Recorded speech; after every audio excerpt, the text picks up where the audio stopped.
Assalamualaikum warahmatullahi wabarakatuh. Perkenalkan, nama saya Muhammad Sadik Tri Rizkydianto dari mahasiswa Universitas Bangka Belitung, Prodi Ilmu Politik, dengan NIM 5022111071. Pada video kali ini saya akan menjelaskan tentang hak dan kewajiban. Langsung saja kita simak videonya. Pengertian hak dan kewajiban. Hak adalah segala sesuatu yang harus didapatkan atau diterima secara penuh tanggung jawab. Hak-hak asasi manusia dilindungi oleh negara yang diatur dalam Undang-Undang Dasar 1945. Sebagai warga negara, setiap orang berhak memperoleh pendidikan, mendapatkan perlindungan hukum, kebebasan memilih dalam proses demokrasi, serta hak memeluk agama dan menjalankan ibadah. Kewajiban adalah segala sesuatu yang harus dilakukan dengan penuh tanggung jawab. Adapun contoh kewajiban warga negara yang diatur dalam Undang-Undang Dasar 1945, yaitu kewajiban untuk menjunjung hukum dan pemerintahan, yang artinya warga negara wajib mematuhi peraturan pemerintah, serta ikut dalam pembelaan negara dan mengikuti pendidikan dasar.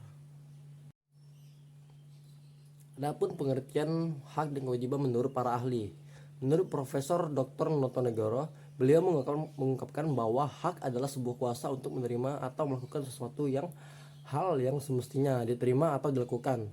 Dalam hal ini tidak bisa dilakukan atau diterima oleh pihak yang lain. Profesor Dr. Notonegoro menyatakan kewajiban sebagai sebuah beban memberikan suatu hal yang sudah semestinya diberikan oleh pihak tertentu. Dalam hal ini tidak bisa diberikan oleh pihak yang lain dan sifatnya bisa dituntut secara paksa jika tidak dipenuhi. Kewajiban juga diartikan sebagai suatu hal yang harus dilakukan. Menurut Curzon membagi hak menjadi 5 kelompok. Hak sempurna dapat dipaksakan melalui hukum. Hak utama adalah hak yang diperluas, hak-hak tambahan. Hak publik adalah hak yang dimiliki oleh masyarakat. Hak positif adalah hak melakukan perbuatan tertentu.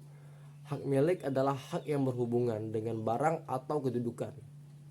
Curzon juga membagi 5 kelompok kewajiban. Adapun kewajiban mutlak yaitu kewajiban diri sendiri. Kewajiban publik yaitu kewajiban mematuhi hak publik. Kewajiban positif yaitu kewajiban menghendaki dilakukannya sesuatu. Kewajiban umum yang berlaku untuk umum. Kewajiban primer yang tidak timbul dari perbuatan melawan hukum.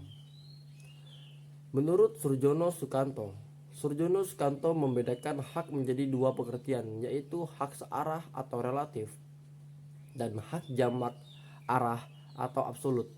Hak arah merupakan hak yang ada dalam hukum perjanjian. Contohnya adalah hak menagih yang artinya sudah ada perjanjian atau ikatan untuk ditagih.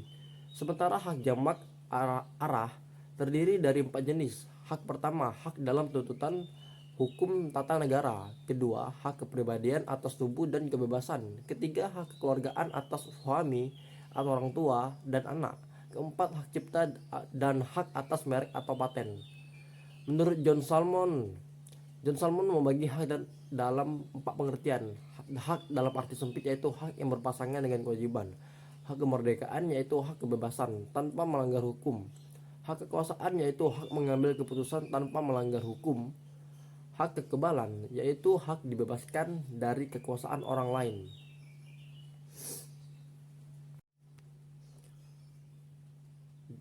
Bagaimana harmoni hak dan kewajiban di Indonesia? Apakah sudah terjadi dengan baik atau tidak? Tentu saja jawaban tidak. Mengapa begitu? Karena sejauh ini saya menilai negara belum mampu memenuhi hak-hak warga negaranya sendiri. Sedangkan negara banyak menuntut kewajiban-kewajiban yang ditekankan kepada masyarakat tanpa memberikan timbal balik yang berarti bagi masyarakat itu sendiri. Hal ini bisa dilihat dari salah satu contoh kasus banyaknya anak putus sekolah, terutama pada masa pandemi beberapa waktu lalu. Hal itu bisa dilihat pada video berikut. Pandemi COVID-19 yang sudah berlangsung lebih dari 1 tahun tak hanya memukul sektor kesehatan dan perekonomian, namun berdampak pula pada masalah sosial dan pendidikan, salah satunya ancaman anak putus sekolah. Salma Fauziah, seorang anak penjual gorengan berusia 14 tahun asal Sukabumi, Jawa Barat, menjadi salah satu contoh anak yang terpaksa berhenti sekolah. Salma yang seharusnya duduk di kelas 1 sekolah menengah pertama pada tahun ajaran 2020 lalu, terpaksa putus sekolah selama 1 tahun. Salma putus sekolah karena ayahnya yang berprofesi sebagai sopir angkot terkena dampak pandemi sehingga tak mampu membiayai sekolahnya. Mama sama ayah itu pernah mau daftar ke sekolah.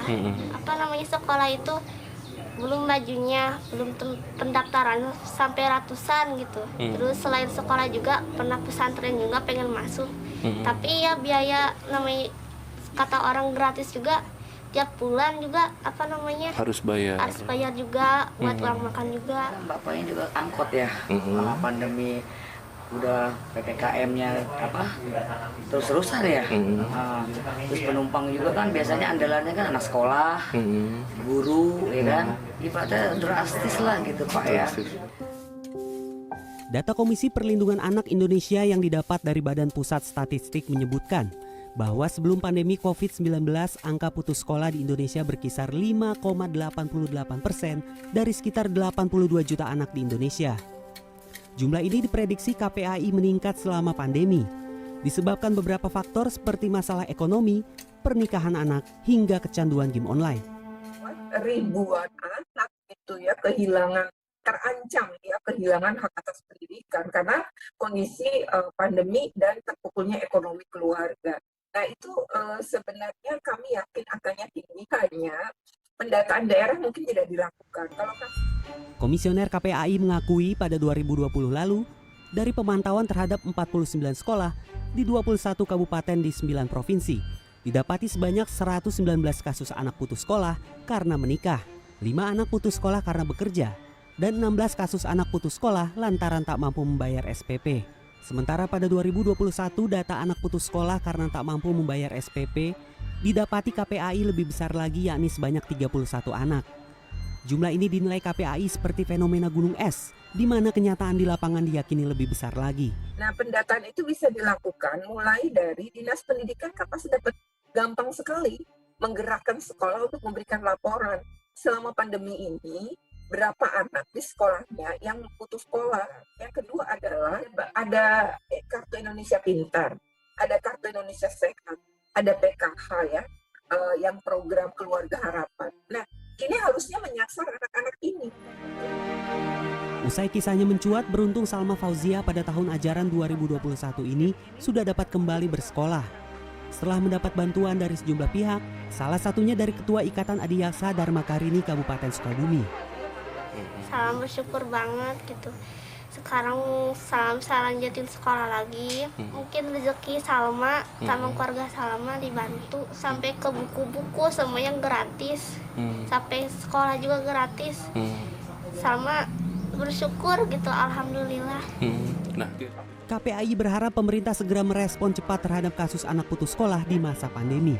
Sebab semakin rendah pendidikan anak di negara ini, potensi anak melakukan perilaku bermasalah akan lebih tinggi.